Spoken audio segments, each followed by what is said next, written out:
Le débat de Smart Impact, je vous présente mes invités tout de suite. Laurent Geoffroy, bonjour. Bonjour Thomas. Bienvenue, vous êtes le directeur des ressources humaines de KPMG France. Et puis avec nous en visioconférence, André Sobczak, qui est délégué général RSE d'Audencia et co-titulaire de la chaire Impact Positif. Bonjour André, je vais démarrer cette interview avec Laurent Geoffroy. On parlera tout à l'heure de ce guide des bonnes pratiques RSE que vous publiez ensemble, du partenariat qui lie votre entreprise à Audencia. Vous avez renouvelé votre mécénat pour la chaire Impact Positif. D'abord, KPMG, c'est l'un des leaders mondiaux de l'audit et du conseil. Est-ce que vous diriez que ces enjeux de la transition écologique, environnementale, sociétale, sont devenus transversaux? Est-ce que c'est ça la grande différence par rapport à ce qui se faisait peut-être il y a encore 10 ou même 5 ans? Oui, on parlait il y a 4 ou 5 ans ou un peu plus de la RSE, et Oui. on en faisait un sujet, entre guillemets, quelque part un petit peu à part. Aujourd'hui, les questions de ESG sont vraiment inscrites au cœur des stratégies des entreprises et puis aussi des attentes des salariés. Vous le savez peut-être, mais on a publié des études en 2021, une étude où on a interrogé plusieurs milliers de CEO dans le monde. Et 72% d'entre eux considèrent que l'ESG aura un impact sur leurs résultats. Et en même temps, il y a aussi une dynamique parmi les jeunes, puisque 76% des jeunes considèrent que l'engagement sociétal d'une entreprise sera aussi un critère de choix au même niveau que le salaire. Ouais. Donc c'est devenu crucial pour le levier de la finance, pour le levier de l'embauche, pour le levier de la fidélisation des salariés. Bref, on est d'accord là-dessus, ce sont des thèmes qu'on aborde souvent ici. André Sobczak, je reviens vers vous sur cette chaire Impact Positif d'Audencia qui a été créée en 2012. D'abord, c'était la chaire RSE. Est-ce que c'était pionnier il y a 10 ans, d'une certaine façon, de créer cette formation ? Oui, je pense que c'était assez pionnier et on avait à l'époque en fait réuni des entreprises qui voulaient mettre déjà les questions sociales et écologiques au cœur de leur modèle économique et qui voulaient échanger ensemble et transmettre les bonnes pratiques, ce qui fonctionne à la fois à nos étudiants, parce que c'est important de former les futures générations de managers, de dirigeants à ces thématiques-là, et aussi de convaincre d'autres entreprises, peut-être plus petites, et leur donner aussi un certain nombre d'outils pour effectivement que toute la chaîne d'approvisionnement finalement prenne conscience et agit dans ce domaine-là. Ouais. Votre rôle, André Sobczak, c'est de réfléchir, c'est de produire, de diffuser de la connaissance. Mais est-ce qu'on peut parler de recherche opérationnelle dans votre cas ? Oui, c'est vraiment l'objectif en fait qu'on se fixe avec nos entreprises partenaires dans la chaire Impact Positif. Nous menons pas des recherches qui sont uniquement publiées dans des revues académiques et lues par quelques experts dans le monde. Nous publions des recherches en fait qui sont vraiment opérationnelles et qui effectivement sont diffusées très très largement. Souvent effectivement ces recherches sont intégrées dans des formations. On peut parler de Nego Training par exemple où on avait travaillé sur des questions d'égalité femmes-hommes dans les rémunérations. Et on en a déduit en fait une formation gratuite qui aujourd'hui a été fournie à plus de 3000 femmes. Surtout cette formation en fait produit un vrai effet sur l'augmentation des rémunérations des femmes puisqu'on leur donne des clés comment mieux négocier et c'est issu de nos recherches et ça a été introduit dans un programme très concret. Laurent Geoffroy, c'est vrai que ce programme, il est souvent cité. Il va d'une certaine façon se prolonger puisque vous allez diffuser les résultats d'une étude sur les choix d'orientation des étudiants et les stéréotypes de genre. C'est quoi votre objectif chez KPMG en accompagnant finalement, puisque vous avez renouvelé le partenariat pour 4 nouvelles années, en accompagnant cette chaire Impact Positif? C'était assez naturel de renouveler avec Audencia. On travaillait aussi avec d'autres écoles, mais c'était important de prolonger le geste et d'aller encore plus loin. Puisque, comme l'a dit André, il y a à la fois de la recherche, mais on est vraiment très soucieux de pouvoir traduire ça en actions concrètes. Ouais. Donc, Nego Training, c'est un exemple caractéristique. C'est vrai qu'on veut continuer de promouvoir l'égalité professionnelle, et on sait qu'on a encore du chemin à faire à ce niveau. Donc, voilà, 3000 femmes ont déjà bénéficié de ce programme. On a des collaboratrices ou des collaborateurs qui sont engagés dans ce programme, qui délivrent aussi des formations en tant que volontaires. Donc, c'est pour moi un prolongement assez naturel finalement des actions qu'on mène, et ça diffuse aussi en interne aussi auprès de nos collaborateurs les plus jeunes qui voient qu'on a un engagement sincère en fait pour le bien commun. Ouais. Est-ce que l'objectif, c'est aussi, Laurent Geoffroy, d'identifier des biais? On a tous des biais, mais quand il s'agit de recrutement, alors, ou de ceux et celles qui postulent, d'identifier ces biais pour mieux les réduire, les contourner? Alors oui, on a tous des biais. Ça, Bah oui, ça c'est un principe de base. c'est un principe de base. Heureusement, parce que sinon on serait monolithique, ce serait pas drôle. Et on mène des formations justement pour lutter contre ça. Et on a un programme qui est complètement lié d'ailleurs et qu'on a nourri du travail avec Audencia, qui s'appelle Émergence, au sein de KPMG, pour des collaboratrices, pour les aider justement à lutter contre ce qu'on appelle les barrières limitantes, qui sont souvent des biais qui sont finalement auto-déduits par des femmes, pour leur montrer qu'on est capable de faire une carrière, y compris quand on a des enfants.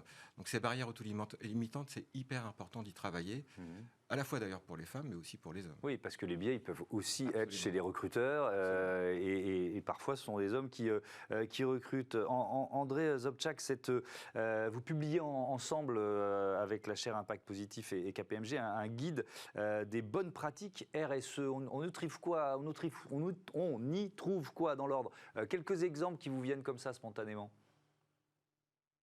Il y a eu beaucoup d'exemples, effectivement, et on a été heureux parce qu'on connaît KPMG assez bien, en fait, mais on a pu, grâce à ce guide, effectivement, aller vraiment sur le terrain et de regarder, effectivement, quelles sont, par exemple, les actions dans le cadre du mécénat de compétences qui sont mises en œuvre par KPMG pour, effectivement, interroger directement les salariés qui ont participé à ces programmes de mécénat de compétences pour essayer de voir qu'est-ce que ça leur apporte, quelles sont les compétences qu'ils développent grâce à cela et quel est aussi l'impact sur la recherche de sens, en fait, qui aujourd'hui est de plus en plus important en fait. Donc c'était vraiment très riche en fait pour nous et on a voulu effectivement partager, inspirer d'autres entreprises en disant voilà c'est possible effectivement. La RSE effectivement est très très vaste. Il ne s'agit pas forcément de faire des copier-coller, mais je pense que ce guide peut être assez inspirant et montrer que dans quel que soit le secteur, on peut mettre en œuvre des actions qui à la fois font du sens, mais qui apportent aussi un plus en termes de performance économique pour l'entreprise parce que des salariés qui retrouvent plus de sens sont forcément plus engagées, plus motivées et plus compétentes et contribuent du coup à la performance de l'entreprise. Mais ça veut dire quoi, André Zobczak? Ça veut dire qu'il y a une sorte de tronc commun RSE qui peut s'appliquer un peu partout? Oui, je pense en fait qu'il y a en tout cas le rôle en fait des salariés dans les démarches RSE qui est de plus en plus important.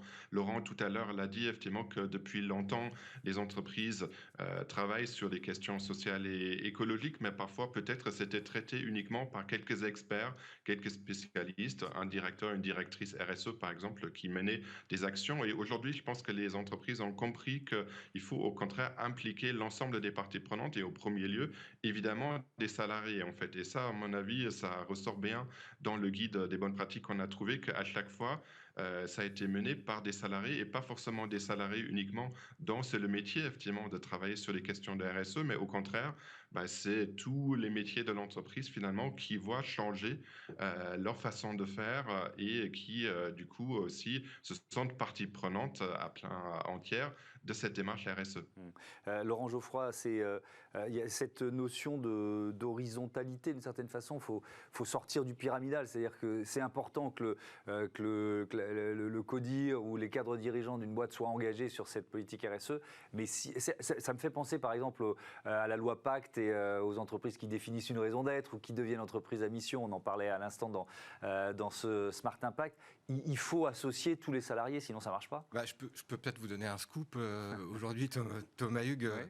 en vous disant qu'on on veut devenir le leader de la création de valeur responsable.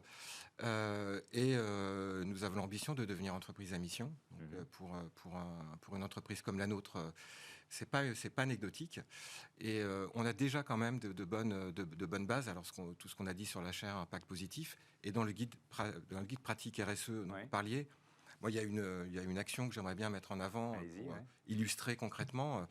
On accompagne via le mécénat de compétences, parce que c'est un outil assez formidable finalement, qui est mis à disposition des entreprises pour mettre en cohérence à la fois les engagements sincères et puis l'engagement des collaborateurs. Et donc, on accompagne dans un programme qui s'appelle les lycées de la réussite, 38 lycées qui sont placés en quartier prioritaire de la ville. C'est en 2021, c'est 850 interventions, plus de 300 collaboratrices ou collaborateurs de KPMG qui se sont engagés volontairement. Plus de 1500 jeunes qui ont été accompagnés en 2021, avec des résultats qui sont probants, puisqu'on mesure, on les suit, meilleurs résultats au bac et meilleure affectation Parcoursup. Donc c'est vraiment une action concrète qu'on trouve dans le guide, mais qu'on conduit maintenant depuis 2007 avec la fondation d'entreprise de KPMG et qui illustre notre engagement et qui pourra nous donner encore plus de force pour devenir entreprise à mission. Ce guide, est-ce que vous diriez, Laurent Geoffroy, que c'est aussi un levier de résilience? Alors ce mot, on le met à toutes les sauces, mais est-ce que la politique RSE permet de mieux se préparer aux crises? Et je pense qu'on l'a vu ces dernières années et il faut se préparer à finalement enchaîner les crises. Donc est-ce que la RSE, ça rend plus fort pour réagir face aux crises, d'après vous? Moi, j'en suis intimement persuadé. En tant que DRH, je pense que je suis extrêmement heureux de faire partie d'une entreprise qui s'engage. On l'a vu pendant la pandémie, qui était finalement une crise à laquelle on n'était pas préparé. Le S de ESG, on l'a mis en avant à travers la protection de la santé, du bien-être. Donc, en effet, on n'est jamais préparé à des crises. Mais tout ce qu'on peut faire autour de l'urgence climatique, de la pénurie des talents qu'on est en train de vivre en ce moment, des questions d'engagement sociétaux, tout ce qu'on peut préparer et faire de manière collaborative, parce que finalement on travaille les pratiques managériales, nouvelles formes d'organisation, ça peut nous préparer justement à beaucoup plus d'adaptation, beaucoup plus de réactivité, d'agilité, ça aussi c'est un terme valise, pour qu'on soit plus résilient et pour se préparer à ce qu'on ne connaît pas finalement. Oui, c'est sans doute notre futur commun. Merci beaucoup à tous les deux d'être venus présenter ce guide des bonnes pratiques RSE. On passe à notre rubrique consacrée aux startups, c'est Smart Ideas.